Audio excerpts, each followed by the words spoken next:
Hey everyone, welcome back to another integrativelifenetwork.com conversation. Today, I've got my new friend Lisa Lackey, co-founder of InsideOutRecovery.com. And before I bring her up, I want to share a little bit about Lisa in her bio and give you some background. So Lisa has worked in the field of addiction since 1994, along with her husband, Steve. She co-founded, as I said, Inside Out Living, Inc., which is the website address, InsideOutRecovery.com. Lisa has clinical expertise in the treatment of sexual addiction, childhood trauma, other addictions, and family systems. She holds two master's degrees, one in education from Garrett Evangelical Theological Seminary at Northwestern University, and the other in counseling from National Louis University. Lisa is known as the conversation starter on her podcast, Inside Out Conversations. By the way, you can find that. Go to InsideOutRecovery.com and click on podcast. You can find her podcast. The podcast creates a space for transformative conversations, much like we're going to have today. Understanding the power of community, Lisa created Lovely Space, an online and in-person experience where soulful women committed to radical self-love and revolutionary acts of healing self and others gather to connect to the power of story. She's a writer, a transformational speaker, facilitating conversations in corporate settings, professional conferences, recovery venues, spiritual communities, and providing training and development seminars to executive level professions. Lisa, welcome. Today, thank you. Very honored to have this conversation with you, and it is a vitally important one, but thank you so much for taking your time and also being so open and vulnerable too. I am so glad to be here, and I'm so glad to meet you, and I'm looking forward to the conversation today. Well, so this is a very deep conversation, and we're not going to speed it up. We're going to keep it just right here and see where it goes. But we've talked this week in preparation for this. Can you tell me a little bit about what's personally, just real quick, what's been going on in your mind as an African-American woman and seeing all of the tragedy happening along with this topic of racism the last couple of weeks, months actually, years. Yeah, and I think I'm glad you said that because it's a cumulative effect. I think that what made this different for me and perhaps a lot of other people is that we're, within 3 pandemics. And, one obviously is COVID-19. The other is the racial disparity as it relates to people having COVID-19 and dying from COVID-19. And then third, this not anything new, right? But presented in an undeniable way, how systemic racism shows up in different systems. This one, we're talking about the system of policing. We're not talking about an individual, all police are bad or anything like that. It's like there is a system in place. And what I wrote kind of the first day that George Floyd, maybe it was the day after, and I wrote, I must look, because I never, ever want to be desensitized to the 400 years of Black men and women being killed and lynched and murdered in all kinds of ways, because that's my lineage. And it's really interesting because my husband was telling me that he was looking at this article, and it was a woman that was protesting in the 60s. And she had a sign that, it didn't say Black Lives Matter, but it was We Matter. And here we are, having to fight for mattering, if that's a word, And so what made this different is that I could see the entire thing as it was unfolding. I could see step by step what was happening. I could see the policeman's face. I could see the other policemen around him. I could hear what was happening in the crowd. I could hear Mr. Floyd begging for his life from a humiliated place. I could discern some satisfaction that this officer seemed to be getting by having Mr. Floyd completely powerless.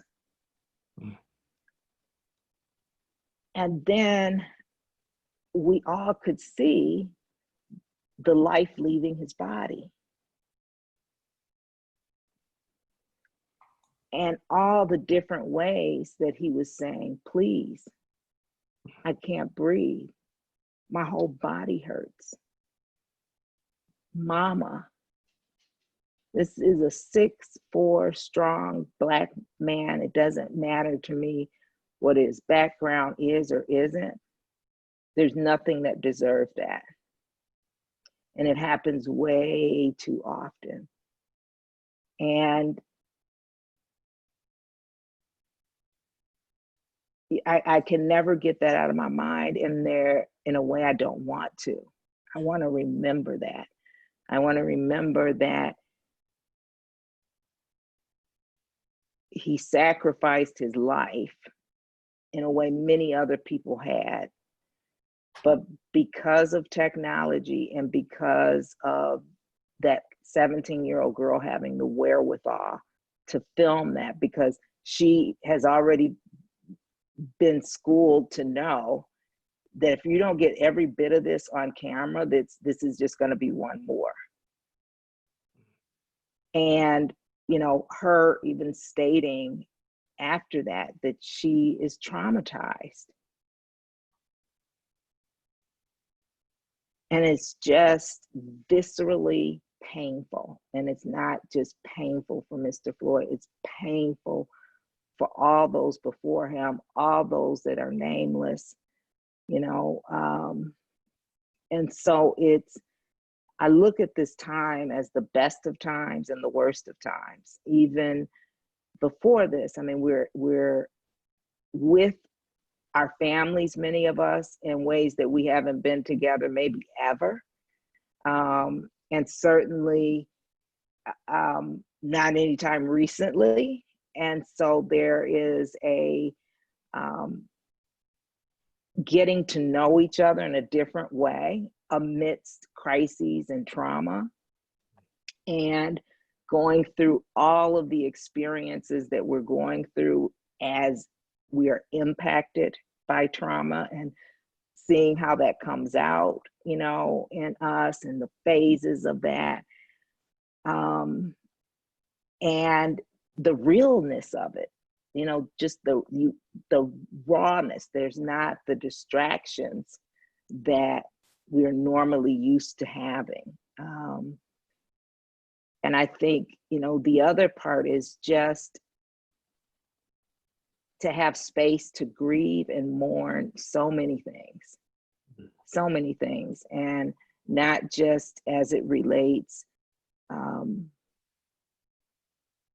to COVID, but everything that relates to COVID, and not just as it relates to the racial disparity with COVID-19, but everything that goes with healthcare for people that are marginalized, and then culminating with an entire world joining in to grieve for this man's family, the state of our country, the history of our country. There's one thing, if I can, I wanted to read. A good friend of mine sent me this some time ago, and I just love it. It's by a woman named Dorothy Satten, Satten.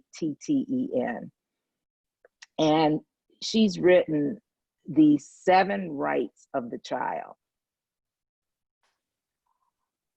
The right to be here and to be welcomed into the world. The right to have needs and to anticipate that they will be met.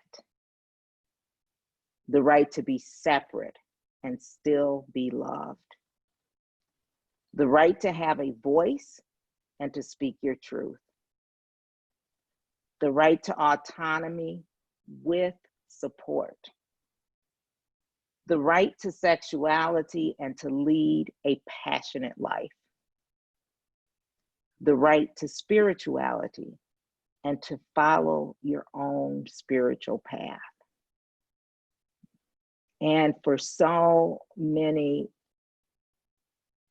of us, when I say us, I mean Black people, these rights are taken, I was going to say almost at birth, but at birth. And it's not a pity story, because I come from strong, resilient, creative, intelligent lineage.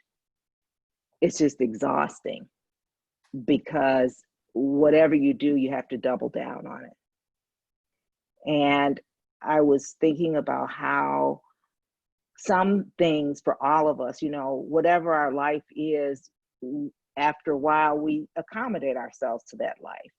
And it's not, we don't really notice it. It's just what we do, you know? And so I think being home has let me know and have time to really think about how pitched my nervous system is for hypervigilance, you know, as I step out of my door. And now, you know, when you hear like about Brianna, you don't have to step out of your door. You could be in your bed, sleep, minding your own business. And without knock, without warning, without investigation. So there is for me, it's you know, we either, when we're kind of not able to regulate, we're in this place somewhere between, you know, hyperarousal and hypoarousal. And so my sense is more, you know, fight, flight. And to do everything I can not to, and this isn't conscious, this is how my nervous system has been pitched, everything I can not to go into that freeze faint. Okay. So most of the time, if I'm not aware, and this, I'm not saying all of this is is a contribution of racism, but it certainly is a part of it. Most of the time, either literally or figuratively, my shoulders are up and tight.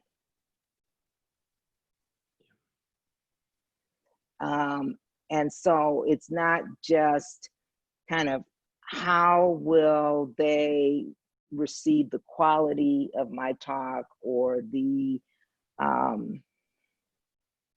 the information that I'm conveying. Everybody would feel like that if they're speaking publicly. But the layer on top of that is how will they receive this coming from a Black woman? And so it's I feel very, very, very hopeful. I feel extremely hopeful. And I think that we've been hopeful. That's why we keep with this fight for over 400 years. And what's different about this is seeing so many white brothers and sisters stepping up and stepping out and saying, you know, no, I can't relate, and I want to. I want to be able to understand more how I contribute to this. I want to know how I can do things differently. And I think, you know, the big saving grace is the young people, because they are very different, I think, than any other generation. You know, like the millennials down are, you know, asking hard questions and sitting in hard places. So I feel hopeful. So, Lisa, we called this a conversation, but I think it's a listening. But, you know, we had so many questions, but, you know, and we talked through all this, and I feel like it's not a conversation, it's a listening. It's a time to be heard, for us to sit here and go. What struck me was your perspective in these tragic events that you did see that are illuminating. I have not worried about someone coming into my house. You have. I have not seen someone that looks like me be brutally murdered and captured on video. So your work for a very long time has been centered around trauma. And I think we just heard an account of trauma, a witnessing trauma on multiple levels. Mr. Floyd's family watching, the girl you mentioned, you, countless others. And so trauma comes up to me, and I want to ask about that, because you are specifically experienced, trained to work with trauma, with addiction in your clinic, in your work. And so I want to push in on that. And I think there's a phrase I've heard from you specifically too, intergenerational trauma. This is not last week, last month. We're talking 400 years. Mm-hmm. So I want to pose that and listen, and all of us listen. Your thoughts on the trauma of all of this. So I want to be, I walk in this place with a lot of humility. This is sacred space to me. And so I never want to come across as what I share, this is it. You know, this is a conversation that's been waiting to be had for many lifetimes. Yeah. And so whatever I contribute is just a teeny part. There is a book, and gosh, I'm having my senior moment because I can't think of her name. It's right on the top, but I know the name of the book. It's called Post-Traumatic Slave Syndrome. And it's an excellent book in terms of looking at the intergenerational impact of trauma of Black people. When I think of it, one of the things, like when I'm working with clients, there is a trauma assessment that we do. And we do a couple of trauma assessments and kind of get an idea of the landscape of what has happened in people's lives that was not processed. Thank you for whoever put her name up. Thanks so much. For trauma that hasn't been processed and how that shows up and comes up sideways in our lives.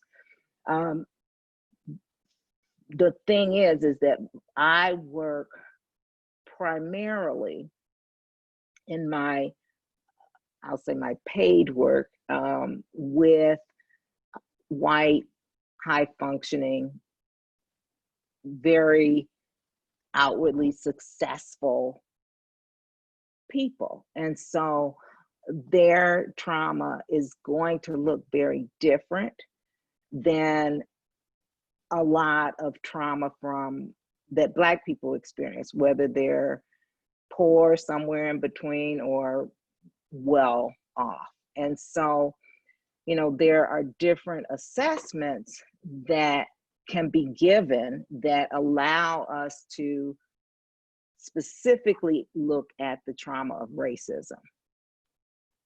And sometimes this racism is not overt,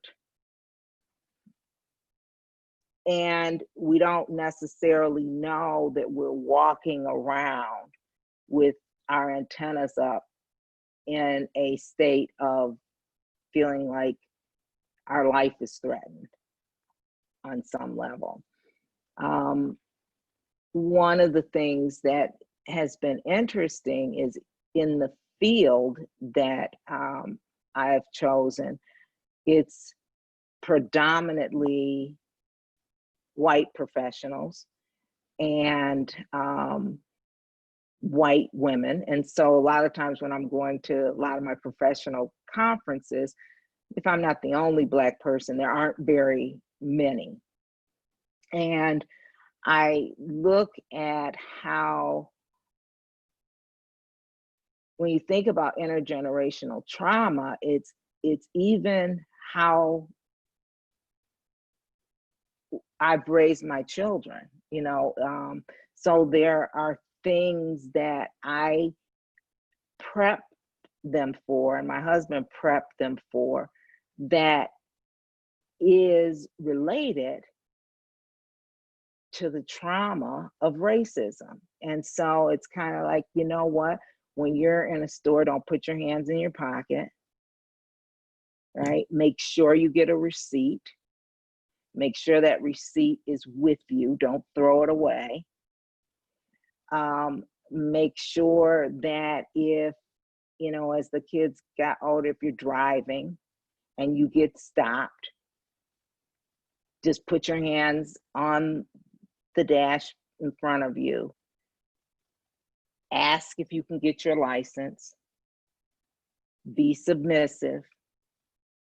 And this is the only place where we're teaching our kids to be submissive in a docile way, because your life depends on it. And then afterwards, we will deal with this.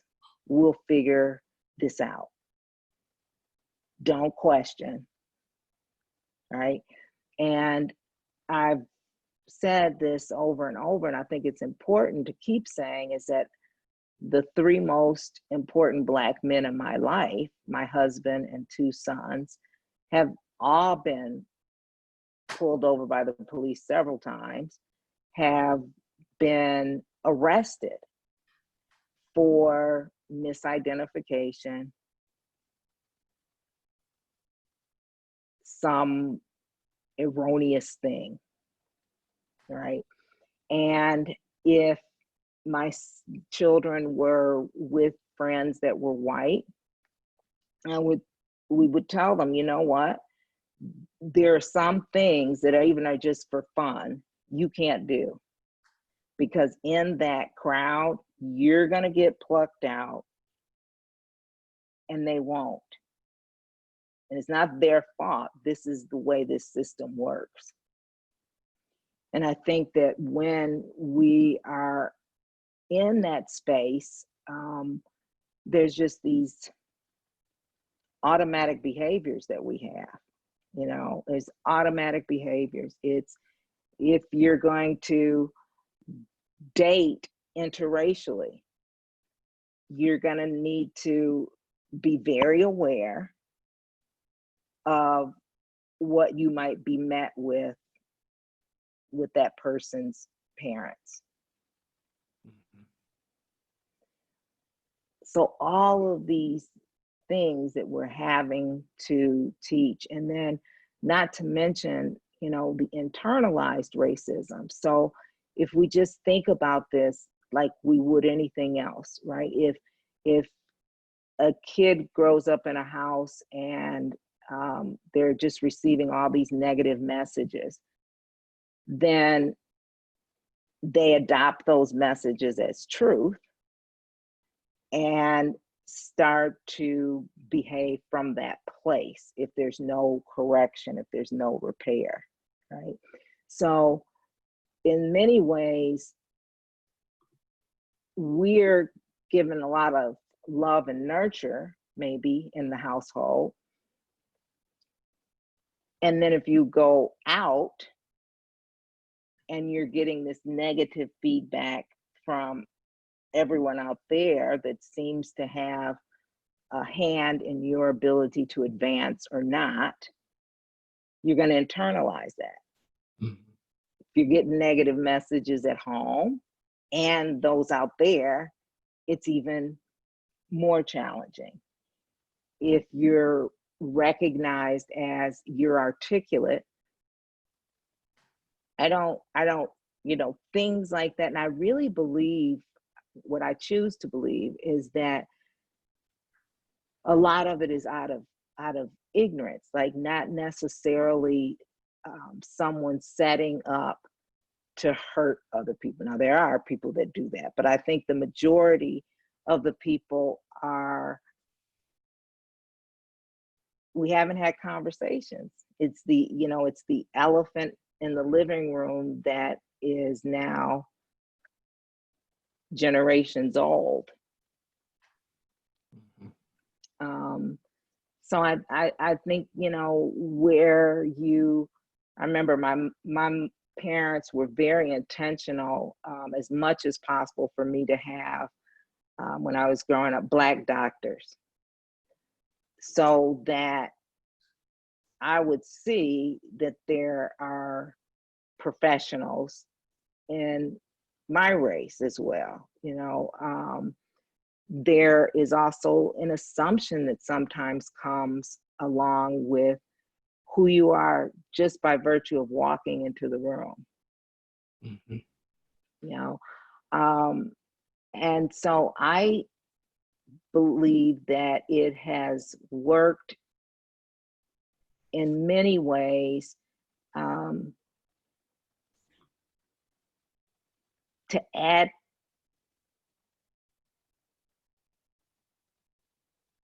to the strength of people, and in some ways where people don't have as many advantages, it's hopeless. It's a feeling of hopelessness. It's a feeling of hopelessness. And we look at the symptoms. So whatever the behaviors are that we might find off-putting, but we don't look at causes and conditions that brought people to different ways of living and different ways of that trauma coming out sideways.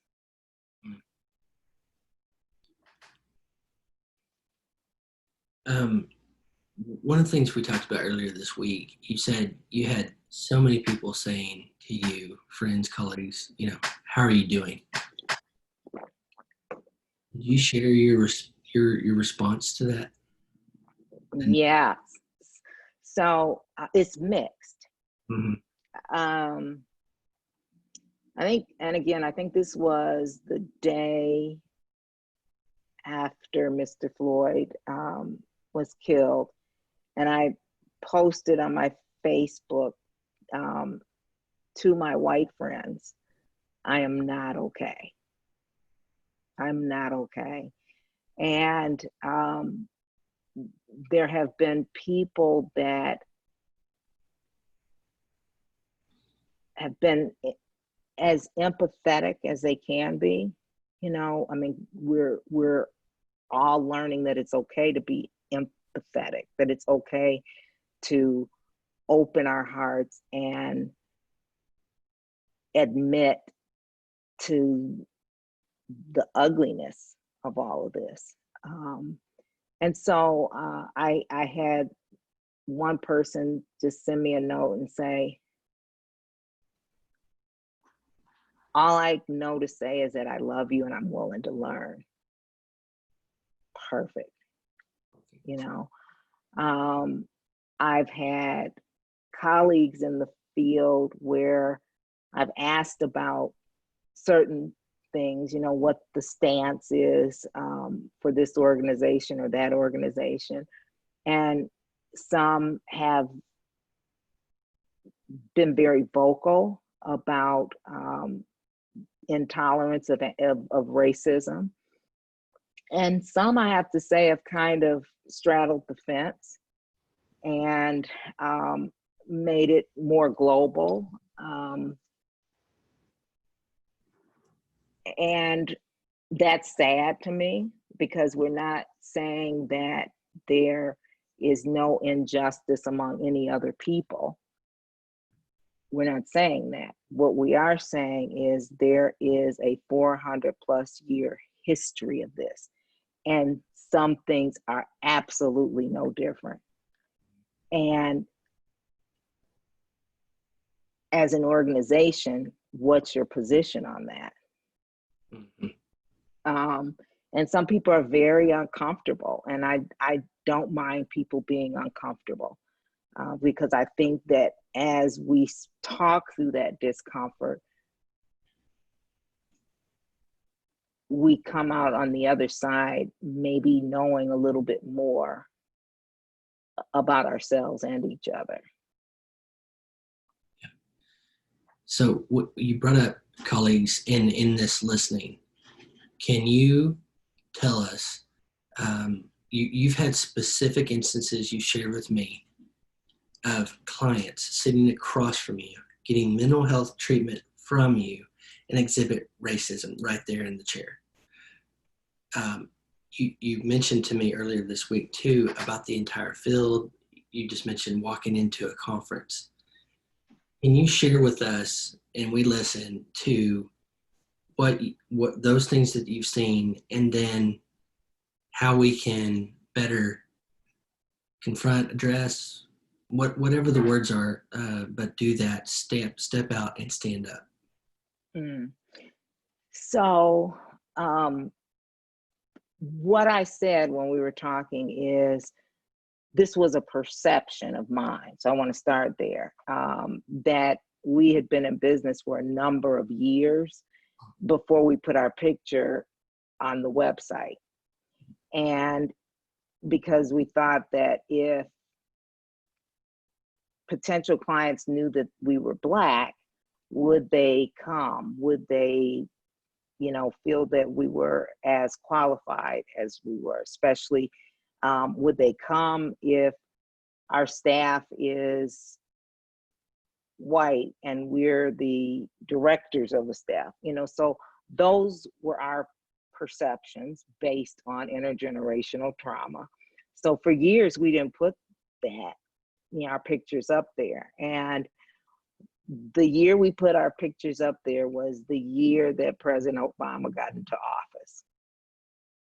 And so that didn't have anything to do with my clients. It had something to do with my perception of how people would see me. Okay. And in terms of, and this has happened very rarely, but the times that it's happened, I won't forget them.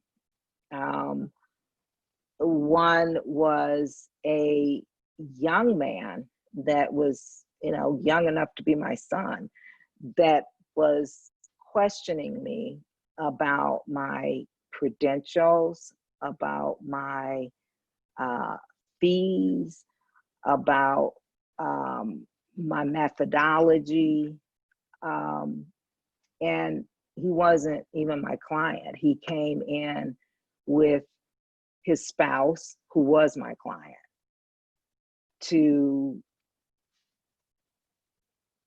address some things. And he asked me to take notes and to repeat back to him what he said, so he knew that I understood. And so I told him that, you know, what you need to do right now is get up, go take a walk, and if you're willing to come back and respect me and this space, we can talk about whatever is underneath that is for you.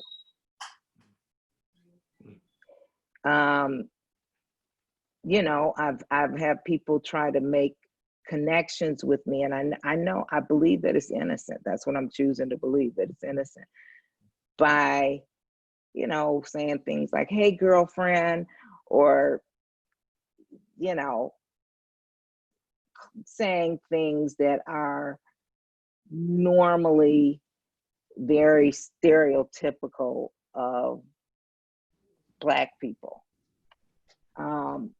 And mostly what I use that for is a teaching moment, because I am confident enough within myself that doesn't rock me too much, and that doesn't mean I don't have a feeling about it. But I use it as a teaching moment because I believe the way we do one thing is the way we do everything. And so if you are showing me this in our clinical relationship, it's probably a pattern that you have some version of in other areas of your life. And what's under that? So you addressed it a little bit earlier, which is, you know, for our therapist audience that are mostly on today, you know, working with people of color, and that the normal assessments, there's deeper parts to that, particularly for people. And you kind of addressed that there's appropriate there. And then, you know, white therapists talking to white clients. And what would you say to those of us who are in a situation and there is racism expressed in the space? Yeah. And I want to go back to something, and that is, you know, just a tiny, tiny, tiny piece of how racism is systemic in the mental health field. And I think it's something that probably most people aren't aware of, right? But we're developing programs and protocols around systems that we're not even aware that those protocols were developed, you know, through. And one of the things, and I find this really fascinating, is there were studies, and in the 60s and more recently, and it talked about how many Black men are misdiagnosed with schizophrenia. And really, you know, when you're diagnosing schizophrenia, and that's not a population that I work with, but I do know that you're ruling out everything else, you know, before you make that the diagnosis. And so what I have seen is, like, there is this huge percentage of Black men that were diagnosed with schizophrenia in the 60s due to their, hold on one second, I feel like I'm having some static. Hold on. Do you hear that? Just a little bit, but we can still hear it. Okay.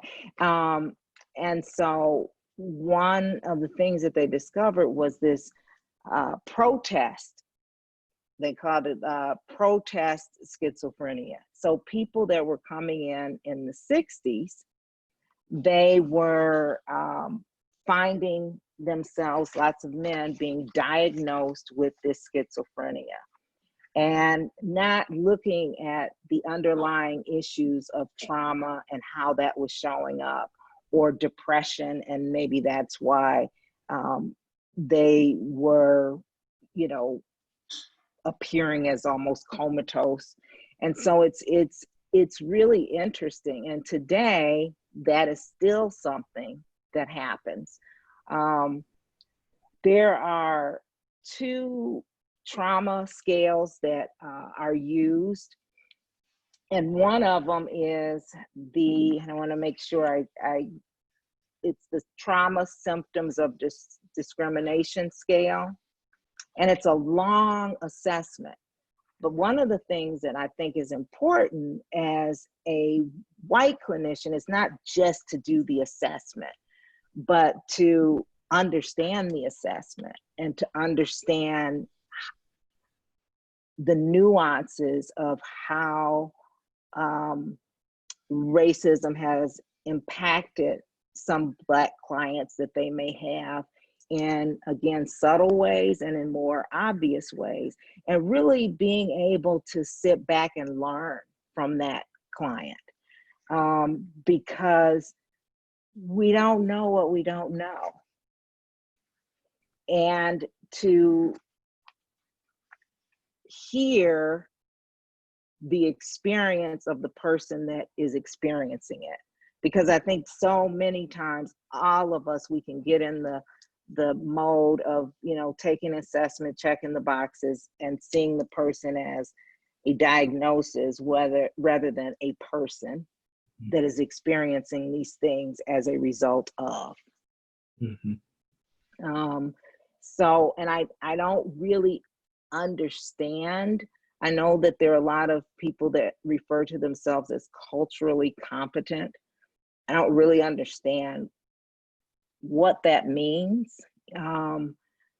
What I hope that it begins to mean is culturally empathetic.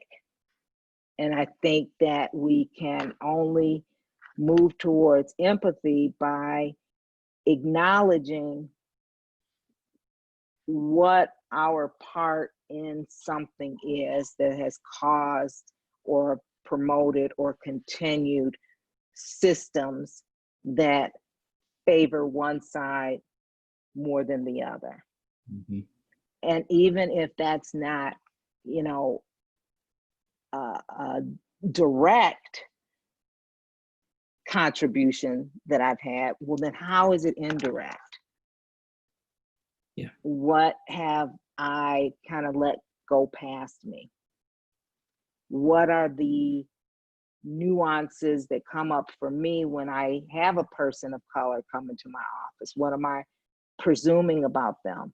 Not even on purpose, it's just an automatic thing. It's being able to check, what is this like?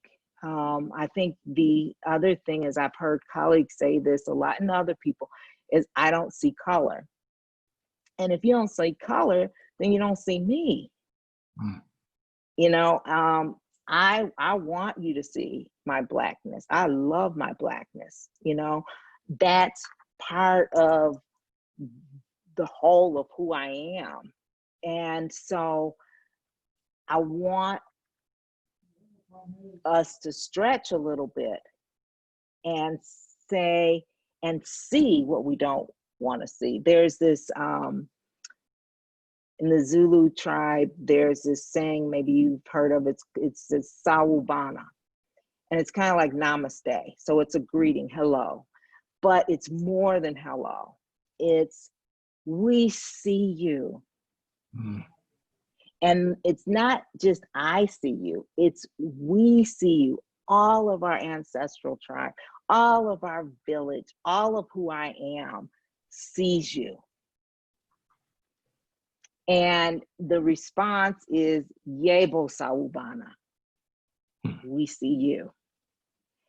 And if you continue to follow that, it's I exist for you, to reflect back to you your greatness, you know. And this isn't like living in a fairy tale, you know. It's not saying people don't need to be accountable and it's just kumbaya. but take time to see each other, because I think that's what is most difficult about any conflict, is we're not seeing each other. Mm-hmm. We're seeing through the lens that's easier for us to see through. It feels like that's also, there's a lot of talk, mental health or just in the population in general, is living your authentic life, and it is embracing the differences that make us uniquely us. That's what I translated in my head when I heard that, is knowing that you do take great pride in being Black. And Yeah. if I ignore that, I am not embracing your unique attributes, or that the authenticity of who you are. And not just that, I think that's one part of, I think you're not embracing the whole of who you are.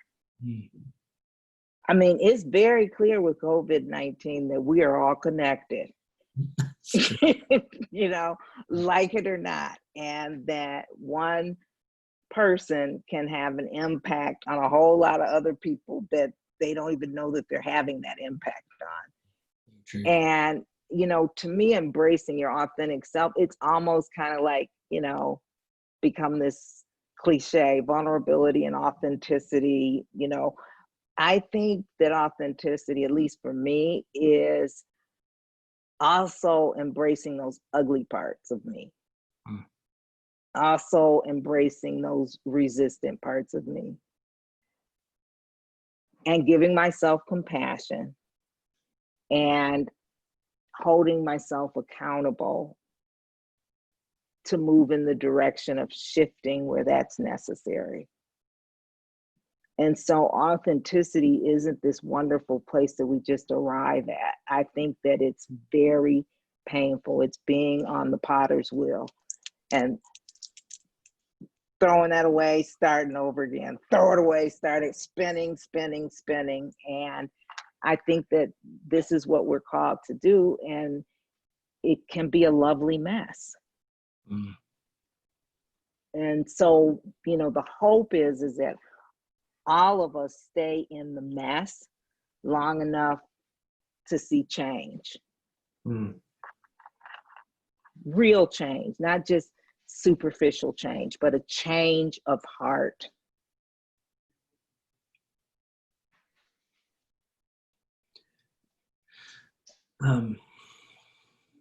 So Lisa,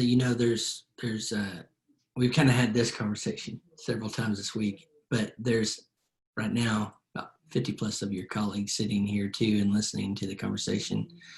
I think there's a lot that you've already shared that are takeaways for us to go back into our work and our lives in the world to infect that kind of change. But I'm wondering if you have other thoughts that you want to share with your colleagues today, in addition to be a part of that change, permanent change. Let's talk. Mm. Let's talk. It's sort of like, in your household, and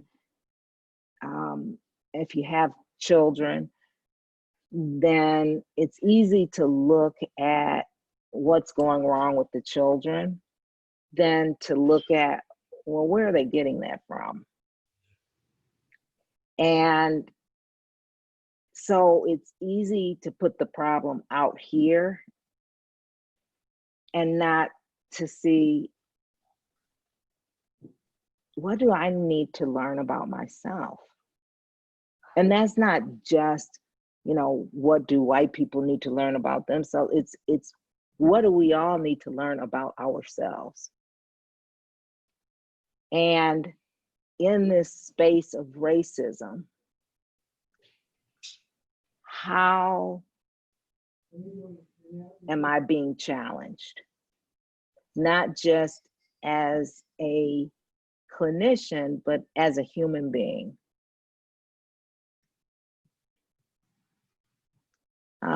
And I think the only,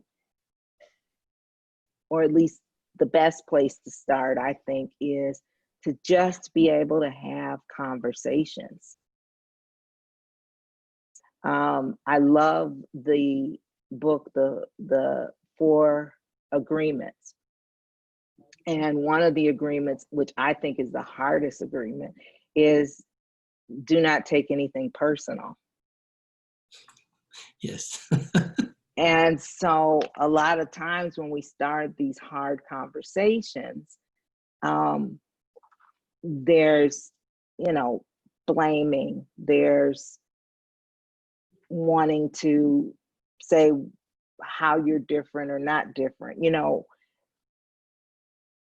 Let's look at the patterns, right? Above and beyond the content and the interpretations that we have of that content. I think we all can agree, and just again using Mr. Floyd as the example because that's the most recent one, we can all agree there was nothing about that was okay. Yeah, absolutely. And we can all agree that and that I don't think that has happened. It certainly doesn't happen in the magnitude that it's happened in the Black community. But if that was reversed and there were Black police officers and they had a white man down, Mm-hmm. well, for one thing, they not only would have gotten fired from their jobs, they would have gone straight from there to jail. Right. Under no uncertain terms. And so I think we can all agree to these differences and what is my part in having allowed these differences. I think the other thing is really looking at the history.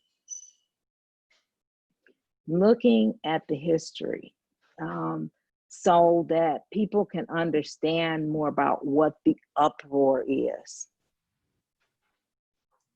what the outrage is, what the agonizing pain is.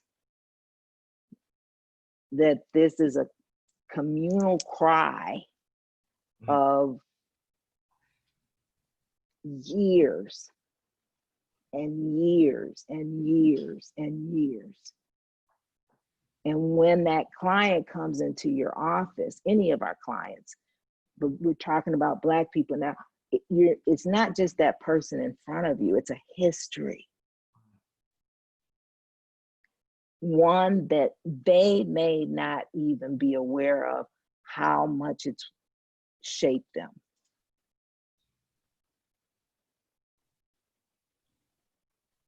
One thing you said earlier this week to me that I want to make sure we say, you said like you have colleagues and friends come to you and say, white people, I love you, I wanted to learn.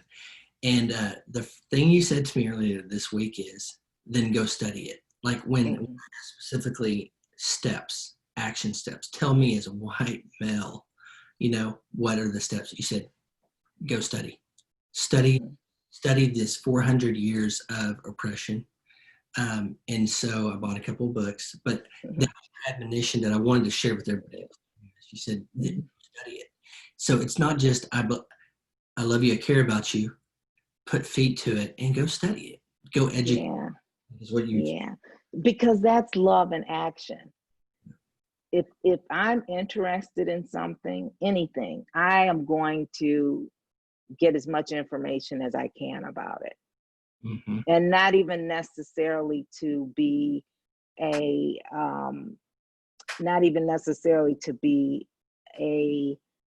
expert in it, right?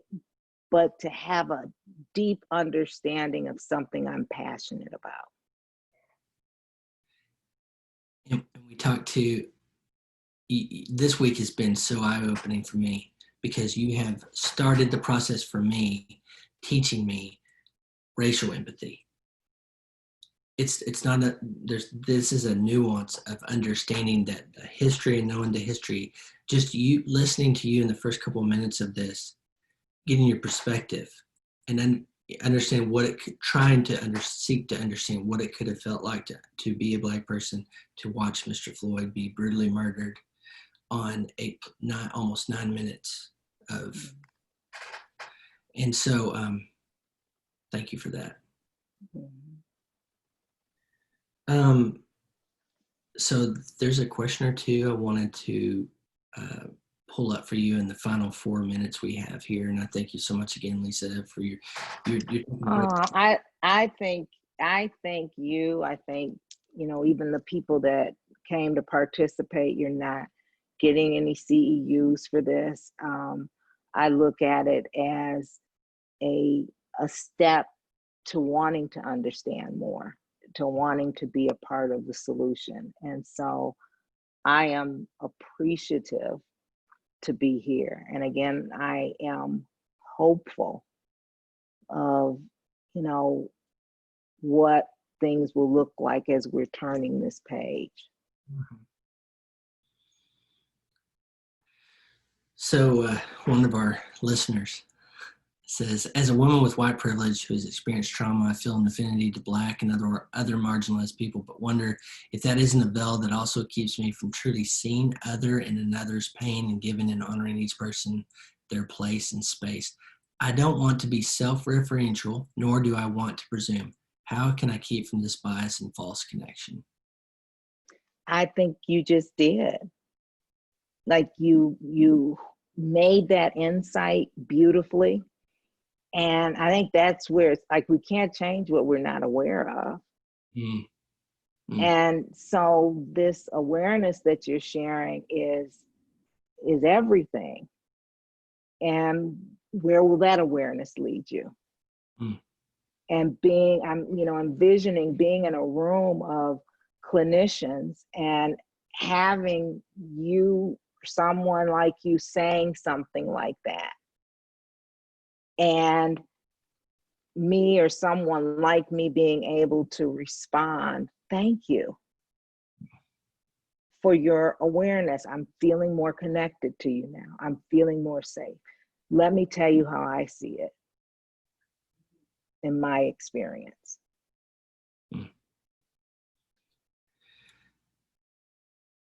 So Lisa, I think this is a good comment to end on. Someone just posted, Caitlin, Lisa, thank you so much for taking the time to educate us and share yourself and be vulnerable with us. Hearing you speak has been such a gift, and I thank you. I know, Lisa, this has been, I don't even know how to put it. I just know it's been a hard week for you in preparation for this hour, because you've had to rehash things that are 400 plus years of trauma. And so I appreciate that. I think that's probably a good time to end. And there's other people just saying, thanks for your transparency. Thank you. I would love to hear, and this is how I am, and maybe you could share with me after. I'd love to hear the comments that are not as supportive, because if there are any, because that's a learning experience too. I don't have the words for that, Lisa, because my every instinct inside of me said, I want to guard you from that because you've been through this. But what a great example to say, when you said we have to be willing to open ourselves up and potentially see some things that are going to hurt and sting. I'm talking as me right now. Yeah, I don't need to be protected in that way, and I don't think most Black people need to be protected in that way, because then that takes away my voice. That takes away what I might be able to offer to that. It takes away what I might be able to learn from that. Well, that was another lesson you taught me this week for sure. Everyone, I want to remind you, Lisa Lackey, InsideOutRecovery.com. You can go there. I think you have a contact form, and you've invited that feedback. So I'll step back and say that's how you can get in contact, probably easiest with Lisa, I believe. Lisa, again, I'll read you another comment, but these are good, so I can't help myself. For you and would do anything for you. That's your friend Jim. You've always inspired me.